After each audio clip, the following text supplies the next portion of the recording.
로마서 3장으로 가겠습니다. 로마서 3장, 오늘은 1절에서 8절까지의 말씀입니다. 제3장.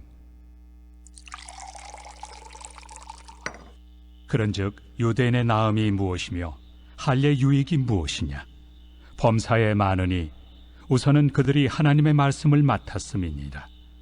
어떤 자들이 믿지 아니하였으면 어찌하리요? 그 믿지 아니함이 하나님의 미쁘심을 패하겠느냐? 그럴 수 없느니라. 사람은 다 거짓되되 오직 하나님은 참되시다 할지어다. 기록된 바 주께서 주의 말씀에 의롭다 함을 얻으시고 판단받으실 때 이기려 하심이라 함과 같으니라. 그러나 우리 불의가 하나님의 의를 드러나게 하면 무슨 말 하리요? 내가 사람의 말하는 대로 말하노니 진노를 내리시는 하나님이 불의하시냐? 결코 그렇지 아니하니라. 만일 그러하면 하나님께서 어찌 세상을 심판하시리요?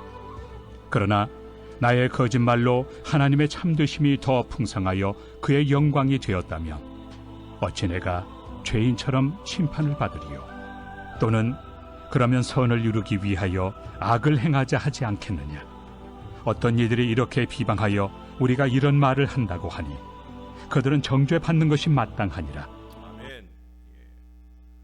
우리가 그동안 이방 사람들이 어떻게 죄를 지었나, 그 죄 때문에 어떻게 구원받을 수 있겠나 하는 것을 생각을 했어요. 그리고 지난 시간까지는 그러면 하나님의 택함을 받았다고 하는 소위 선민의식이 강하고 율법을 하나님께로부터 받았다고 자부하는 이 유대인은 도대체 나은 것이 있느냐? 오히려 이방 사람들은 모르고 죄를 지을 수도 있지만 너희 유대인들은 율법을 늘 듣고 배우면서 하나님이 원하시는 것이 무엇인지 잘 알고 있으면서 죄를 범한다고 하면 이건 더 나쁜 게 아니냐? 너희가 할례를 받았다고 자랑하느냐? 그것도 하나님의 말씀을 지킬 때 할례의 의미가 있는 것이지 하나님의 말씀과는 상관없이 살면서 할례 받은 것이나 자랑하니 그것은 아무 의미가 없다. 말하자면 수술 받은 것 이상 더 다른 의미가 없다. 그러니 유대인이나 이방 사람이나 율법을 가진 자나 율법이 없는 사람이나 할례를 받은 너희나 무할례자인 이방 사람이나 다 똑같다. 율법 있는 사람은 율법대로 심판을 받을 것이고 율법 없는 사람은 그 마음의 양심이 율법이 되어서 그대로 심판을 받을 거다. 여기엔 예외도 없고 특권도 없다. 그러므로 사람 앞에서 어떻게 사느냐 하는 것이 중요한 게 아니라 하나님께로부터 인정받고 칭찬받아야 된다. 내가 보니 너희는 사람에게 이미 칭찬을 다 받았기 때문에 하나님에게서 받을 칭찬이 없는 것 같다. 이런 말씀들을 지금까지 본 거예요. 그러니까 여기에 질문이 생기게 되겠죠.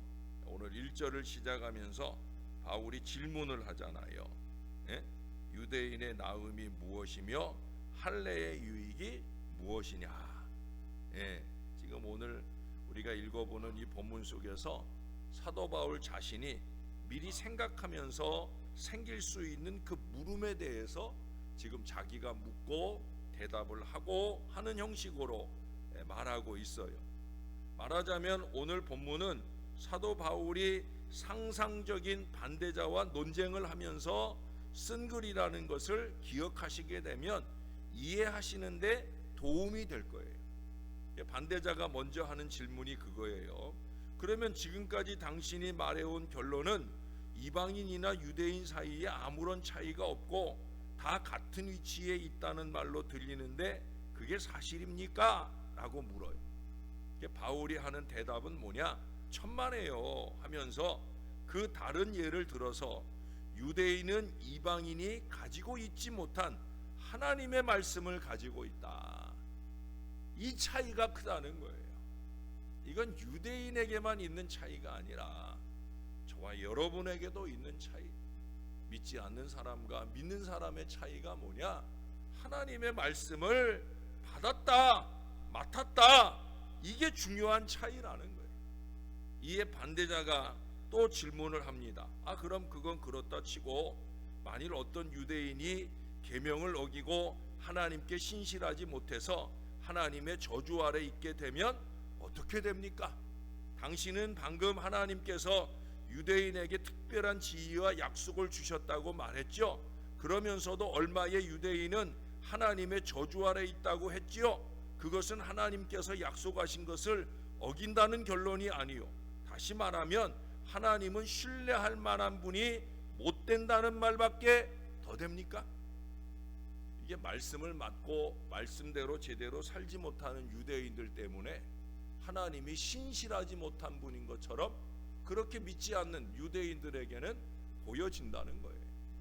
그건 우리들도 마찬가지일 수 있다는 걸 우리가 잊지 말아야 됩니다. 바울이 대답하잖아요. 천만의 말씀이다.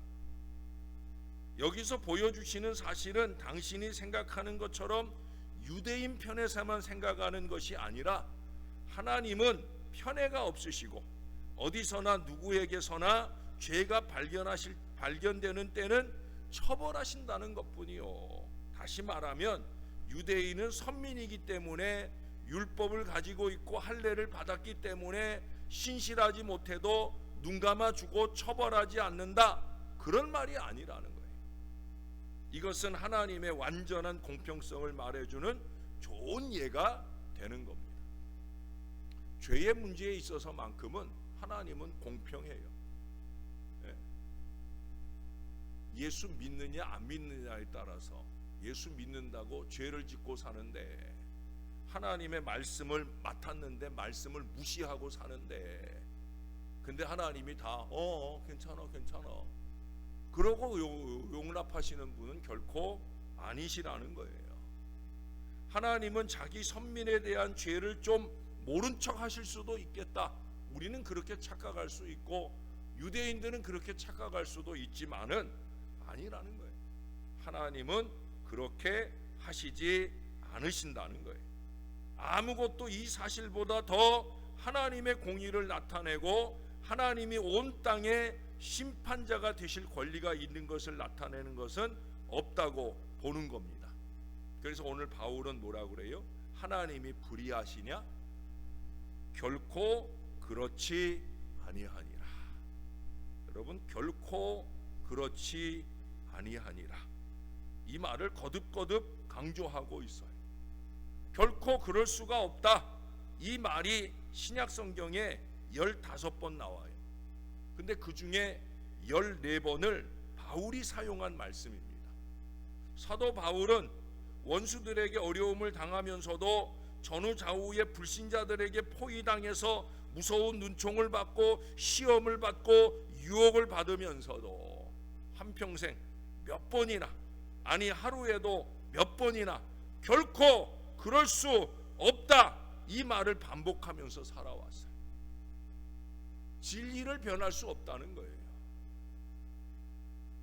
이것이 신실한 신앙인의 모습입니다.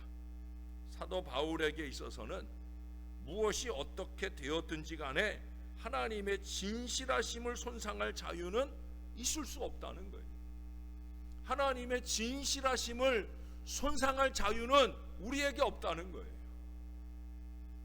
그렇기 때문에 자기 자신의 이성으로 도저히 이해할 수 없는 일에 부딪힐 때 그 순간 마음을 스치고 지나가는 하나님에 대한 의심이 조금이라도 일어날 때 그는 스스로에게 선언하는 거예요.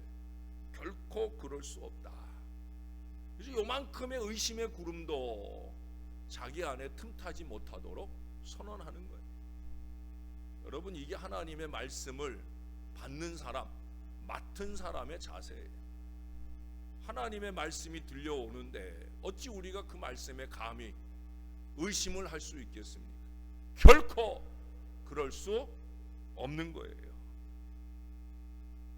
사도 바울에게 있어서는 무엇이 어떻게 되었든지 간에 하나님의 진실하심, 그것을 지키는 일을 평생 사명으로 간직해 왔다는 거예요. 그렇기 때문에 자기 자신의 이성으로 도저히 이해할 수 없는 일에 부딪힐 때 순간 마음을 스치고 지나가는 하나님에 대한 의심이 일어날 때 그는 끊임없이 이 선언을 합니다. 그래서 의심의 구름이 다 사라지게 했다는 거예요. 여기 오늘 4절 말씀에 시편 51편 4절 말씀을 인용하고 있어요. 물론 우리가 지금 구약 성경에서 시편, 지금 현재 시편에서 우리가 개역 개정으로 번역된 말씀대로 적혀 있지는 않은 것 같아요. 여기 보니까 주께서 주의 말씀에 의롭다함을 얻으시고 판단 받으실 때 이기려 하심이라 했는데, 조금 어떻게 보면은 모순이죠. 우리가 지금 개역 개정으로 번역된 말씀은 어떻게 말하고 있냐면, 주께서 말씀하실 때 의로우시다 하고 주께서 심판하실 때에 순전하시다 하리이다. 그러면 여기도 그 번역을 그대로 갖다가 적어놔야 이게 우리가 이해하는데 문제가 없는데, 똑같은 성경인데 시편에는 제가 읽은 대로 그렇게 해놓고 여기는 좀 다르게, 표현만 다르지 근데 의미 자체는 같은 의미예요. 중요한 건 뭐예요? 주님 말씀하실 때 의로우시다, 주님이 심판하실 때 순전하시다. 주님이 하시는 일이니까, 주님이 하시는 말씀이고 주님이 하시는 심판이니까 여기에 대해서 우리가 왈가왈부할 게 없다는 거예요. 인간의 감정이나 생각으로 이랬다 저랬다 할 일이 아니라는 거예요. 하나님은 신실하셔요. 참되십니다. 변함이 없어요. 아마 하나님께서 우리 사람처럼 신실하지 못하고 변덕스러우셨다면 이 세상에 살아남을 사람들이 없을 거예요. 그러나 사람들이 하는 일을 보세요. 믿을 게 하나도 없어요. 오늘은 이랬다 하고 내일은 저랬다 합니다. 물론 이유야 다 있겠죠. 믿을 수 없는 게 사람의 마음입니다. 그래서 인심은 조석변개라고, 아침 저녁이 다르다는 거예요. 제가 최근에 여전도회 하고 헌신 예배 할 때마다 제가 강화에 모시고 가서 식사 대접을 하는데, 식사 대접을 하면 생각만 해도 침이 고이네. 그 밴댕이 회무침이 나와요. 되게 맛있어요. 잡숴 보셨어요? 아주 맛있습니다. 제가 모시고 가는 그 식당에 거기 그 회무침을 양념을 아주 기가 막히게. 그 밴댕이가 왜 욕을 먹는지 모르겠어요. 사람들 때문에, 사람들이 자꾸 밴댕이 소갈딱지 같이 살아가지고 그 사람들 때문에 괜히 밴댕이가 욕을 먹지. 밴댕이 아주 맛있어요. 지난 토요일에 여전도에도 어떤 분은 밴댕이를 처음 먹어본다는 거예요. 근데 이게 일반 회보다도 아주 그 무침이, 이 밴댕이 자체가 아주 고소하고 맛있다고. 그러면서 그날 처음 먹는데 회도 별로 잘 안 드시는 편이라는데 아주 맛있다는 얘기를 여러 번 하시더라고요. 제가 속으로 생각했어요. 이렇게 맛있는데, 내가 수없이 와서 먹어도 변함없이 맛있는데 왜 밴댕이 소갈딱지라는 말을 할까? 사람들 소갈딱지가 문제지 왜 밴댕이가 문제일까 하는 생각을 해봅니다. 사람은 거짓됩니다. 하나님은 믿을만 하잖아요. 하나님은 믿어도 잘못될 것이 하나도 없어요. 근데 사람은 믿을만 하지 못해요. 정말 그런 것 같아요. 사람은 죄를 범하면 죄인 줄 알면서도 자꾸 변명을 하려고 그래요. 신실하신 하나님을 믿는 우리가 좀 더 솔직해지고 좀 변함이 없어야 되는데, 내 허물을 인정하고 회개하고 우리 하나님께로 용서를 받고 더욱더 신실하게 변화되어 살아야 되는데 안타깝게도 안 그런다. 여러분 왜 그래요? 자꾸 나 중심이 돼서 그래요. 자꾸 자기 중심이 되고 참으로 너무도 어이없고 한심한 자기 생각이 자꾸 주장되니까 그런 거예요. 우리는 우리의 주장과 생각으로 사는 사람들이 아니에요. 여기 2절에도 말씀하잖아요. 예? 그들이 하나님의 말씀을 맡았음이니라. 여러분, 이게 진리예요. 유대인들에게만 아니라 우리들에게도, 예? 다른 게 진리가 아니에요. 아침 저녁으로 변하는 우리의 그 얄팍한 생각이 진리가 아니라니까요. 하나님의 말씀, 우리에게 주시는 하나님의 말씀이 진리예요. 결코 그렇게 생각하면 안 되는 거예요. 결코 그렇게 말하면 안 되는 거예요. 결코 그렇게 행동하면 안 되는 거예요. 하나님이 말씀하시는 대로, 예? 하나님의 말씀을 맡은 자다운 삶이 우리에게 있어야 된다는 거예요. 말씀을 맡은 자로 합당하게. 사단이 사람이 어떤 시험으로 유혹한다 할지라도 결코 그럴 수 없습니다. 여러분, 명절 돼서 일가 친지들을 만나면, 예? 믿지 않는 일가 친지, 저는 목사니까 그런 시험을 하는 사람들은 이제 없죠. 근데 목사가 되기 전에, 야, 오늘 명절이잖아, 한잔 해, 예? 그러고 유혹이 올 때가 있잖아요. 여러분은 어떠십니까? 아, 명절이니까 그 유혹을 받아들입니까? 아니잖아요. 결코 그럴 수 없는다. 예? 목사가, 또 목사가 아니더라도, 아, 내가 신앙하는 사람인데 결코 그럴 수 없다. 여러분, 우리가 그 신앙대로, 그 말씀대로 살려고 노력하지 않습니까? 근데 그것이 뭐 그저 세상 사람들과 구별된 그런 것만 아니에요. 범사에 마찬가지예요. 예수 믿는 사람이라면, 하나님의 말씀을 받는 사람이라면, 하나님의 말씀을 들은 사람이라면, 아, 그게 기준이 돼야죠. 그렇죠? 기준대라고 말씀 주신 거지. 이 말씀은 듣고 그냥 덮어놓고, 예? 덮어놓고 살아라, 그래서 말씀 주시는 거 아니잖아요.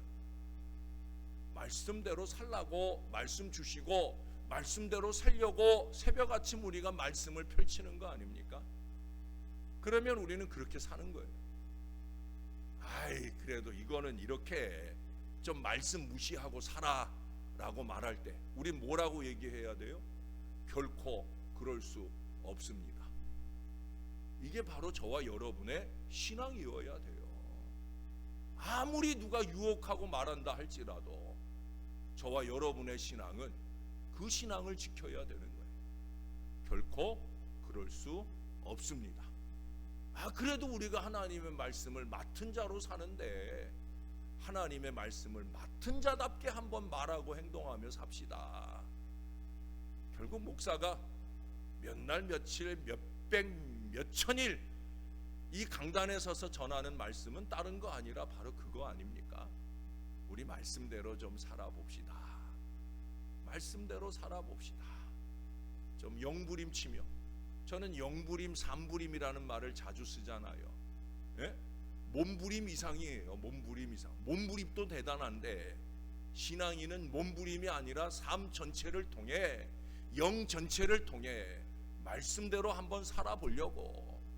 그래서 좀 아프고, 그래서 좀 힘들고, 그래서 좀 괴롭고, 그래서 좀 손해보는 것 같아도 그래도 한번 그렇게 살아보려고 영부림치는 저와 여러분들의 신앙적 노력이 있을 때, 그럴 때 신실하신 우리 하나님이 우리의 신앙적 삶을 통해 그 신실하심을 만방에 드러내는 이 은혜가 있을 줄로 믿습니다.